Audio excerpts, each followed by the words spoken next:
नमस्कार दोस्तों, the learner point में आप सभी का स्वागत है। दोस्तों, अपन कर रहे थे कक्षा 10 के महत्वपूर्ण प्रश्न, जिसमें दोस्तों दूसरा पार्ट है। उसके 70 प्रश्न का 71 प्रश्न कर लिए थे। आज करेंगे अपन 72 से। तो 72 नंबर क्वेश्चन आपके सामने है। देखिए, तुर्क आक्रांता तैमूर लंग ने भारत पर आक्रमण कब किया था? तुर्क आक्रांता तैमूर लंग ने भारत पर आक्रमण कब किया? तो 1398 में किया था। कब? 1398। नेक्स्ट है, तैमूर ने दिल्ली को जीतकर अपना प्रतिनिधि किसे नियुक्त किया? तो दोस्तों, तैमूर ने दिल्ली को जीत करके अपना प्रतिनिधि नियुक्त किया था खिजर खां को। किसको? खिजर खां। नेक्स्ट है, सैयद वंश की स्थापना किसने की थी? तो सैयद वंश की स्थापना खिजर खां ने की थी। किसने?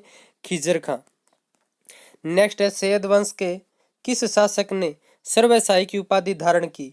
सैयद वंश के किस शासक ने सर्वशाह की उपाधि धारण की? तो ये की थी दोस्तों मुबारक शाह ने। 1421 से 1434 तक इसका शासनकाल रहा था।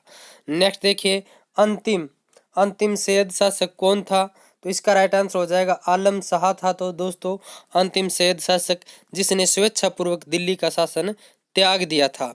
नेक्स्ट है, लोधी वंश का संस्थापक कौन था? तो लोधी वंश का संस्थापक बहलोल लोधी था। किसने? बहलोल लोधी था लोधी वंश का संस्थापक।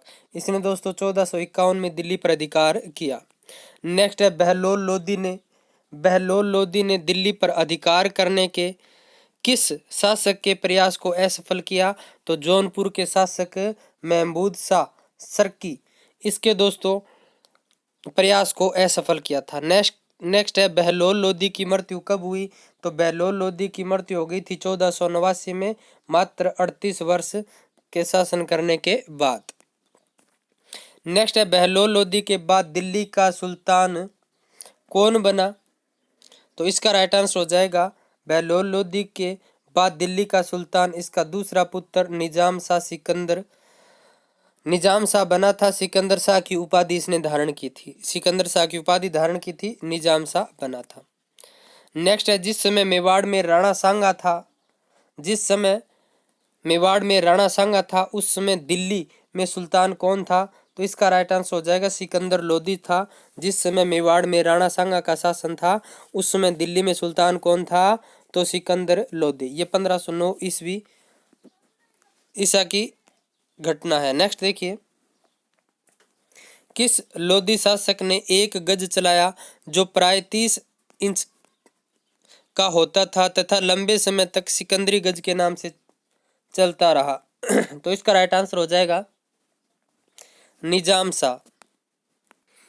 नेक्स्ट है, इटावा, बयाना, कोल, ग्वालियर, धौलपुर के शासकों को अधीन करने के लिए 1506 में सिकंदर लोधी ने किस नगर का निर्माण किया? तो आगरा का निर्माण किया था। ये वेरी वेरी इंपॉर्टेंट है। आगरा का निर्माण किसने किया? तो सिकंदर लोधी ने किया था आगरा का निर्माण। नेक्स्ट है, सिकंदर लोधी का उपनाम क्या था? इसी उपनाम से कविता भी लिखता था। तो इसका उपनाम क्या था? गुलरू खां। क्या था? गुलरू खां सिकंदर लोधी का उपनाम था। नेक्स्ट है, सिकंदर लोधी की मृत्यु कब हुई?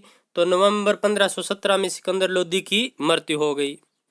नेक्स्ट है, सिकंदर लोधी के बाद गद्दी पर कौन बैठा? तो सिकंदर लोधी के बाद गद्दी पर इब्राहिम लोधी बैठा था।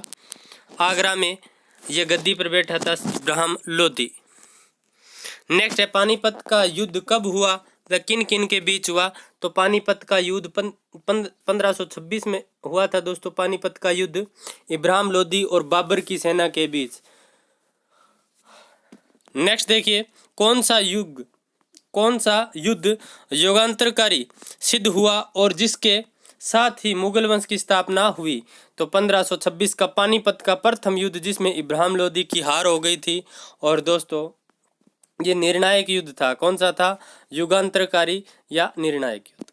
नेक्स्ट देखिए, इब्राहिम लोधी व राणा सांगा के बीच में कौन कौन से युद्ध हुए? तो देखिए, इब्राहिम लोधी और राणा सांगा के बीच खातौनी का युद्ध 1518 बूंदी, बारी का युद्ध या बांडी का युद्ध भी बोलते हैं दोस्तों, ये धौलपुर। दोनों युद्धों में इब्राहिम लोधी की पराजय हुई और 1518 से 1526 ईस्वी के मध्य राणा सांगा अपने चरमोत्कर्ष पर था। इस टाइम 1519 में राणा सांगा ने गागरोन के युद्ध में मालवा के शासक महमूद खिलजी द्वितीय को पराजित किया था। तो ये दोस्तों इब्राहिम लोदी और राणा सांगा के बीच युद्धों का उल्लेख है, खातोनी का युद्ध और बांडी या बारी का युद्ध। नेक्स्ट देखिए, लोदी वंश का शासक कौन था? लोदी वंश का अंतिम शासक कौन था? तो इब्राहिम लोदी था लोदी वंश का अंतिम शासक। नेक्स्ट है, सल्तनत कालीन प्रशासन कब तक रहा? तो 1206 से 1526 तक भारत प्रशासन करने वाले 5 वंश के सुल्तानों के शासनकाल को दिल्ली सल्तनत या सल्तनत ए हिंद कहा जाता है।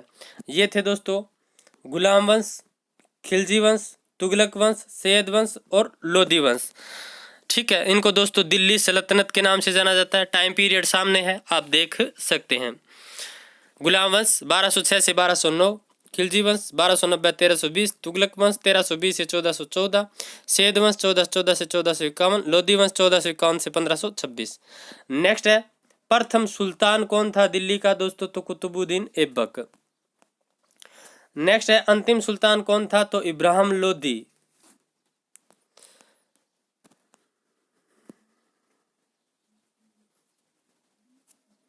नेक्स्ट है दोस्तों, सुल्तान की उपाधि किन शासकों द्वारा प्रारंभ की गई? तो तुर्की शासकों के द्वारा सुल्तान की उपाधि धारण की गई।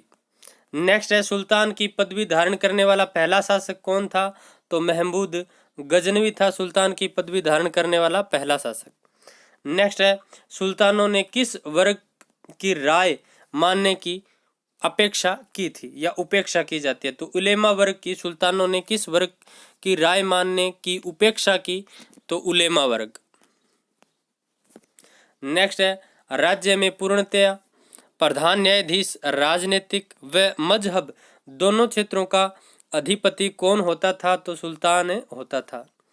नेक्स्ट है, सुल्तान की शक्ति पर किस वर्ग का प्रभाव रहा? तो सुल्तान की शक्ति पर अमीर वर्ग का प्रभाव रहा था। किसका? अमीर वर्ग का। नेक्स्ट है, इल्तुतमिश के काल में 40 अमीरों का समूह क्या कहलाता था?